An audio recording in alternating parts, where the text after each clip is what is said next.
Hello guys, turuan ko kayo paano mag-copy link dito sa ato. Apigit, halimbawa, gusto nyo itong i-upload. Una muna, wag mo muna halimbawa una. Gusto mo itong i-post sa FB, or sa Shopee video.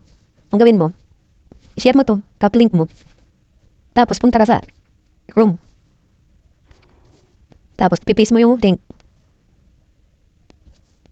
Pag na-paste mo na siya, automatic mapupunta ka sa Shopee mo. Kung di ka pa di ka pa login doon, mag-login ka muna. Ako kasi nakalagin na, kaya automatic nandiyan na. Tapos kung may yung video, download mo. Bala ka na dito kung gusto mo voice over. Or bala mag-edit nito. Kailangan mo itong i-edit pa kasi, copyright ka. Ayan, downloading na yan, okay na yan. Tapos punta ka doon sa Shopee apps mo. Para makuha mo yung link, copy link mo ulit siya. Tapos, copy link mo, punta ka sa affiliate. Punta ka sa account, gusto mong link. I-paste mo yung link. Tapos, i-convert mo siya. Tapos, lagyan mo lang sa ID para alam kong may order. Alam kong anong unit yung bili. Diba, lagyan mo ito na grinder, yan, ganyan. Grinder. Convert mo.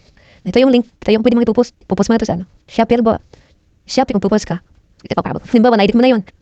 Ipopost mo. Diba, ito na. Mo na. Tapos, yung na-convert mo na, di ba, na-convert mo na yan. Lagyan mo na. Hey, title mo na dito. Dito, magbibilan mo ba? Yan. Yan na yung link. Ipopost mo na yan. Kaso, di ko muna pinost kasi di ko pa na-edit yung video. Yan lang, ganyan lang.